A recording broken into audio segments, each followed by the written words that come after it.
એનો ઉપયોગ શું કરીએ?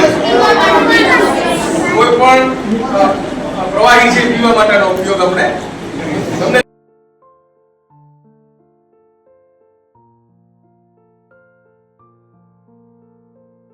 એક ભાગ આ રીતે કાપ્યો છે, એક ભાગ છે આ રીતે કાપ્યો. નાના બાળકોને એટલા માટે નથી આપ્યું, હું પછી સમજાવું એટલા માટે. તો આવો એક ભાગ તમારી પાસે કાપેલો છે ને,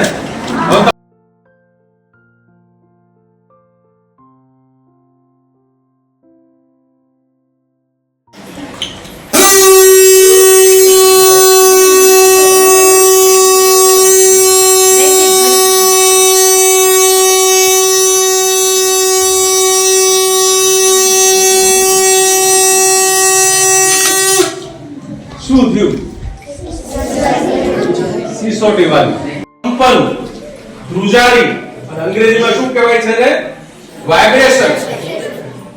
તો જે વાઇબ્રેશન છે ને એ વસ્તુ જ આપણે સાંભળીએ છીએ.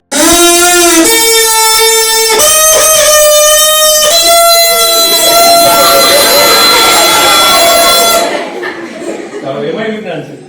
પહોળાઈ લંબાઈ ઘટાડવાથી અવાજ છે તીવ્ર બને છે. શું બને છે? પડે છે. ઘણીવાર આપણને સૂતલી બોમ્બ ફૂટે, આપણને ખબર ન હોય, કાનમાં ધાક પડી જાય.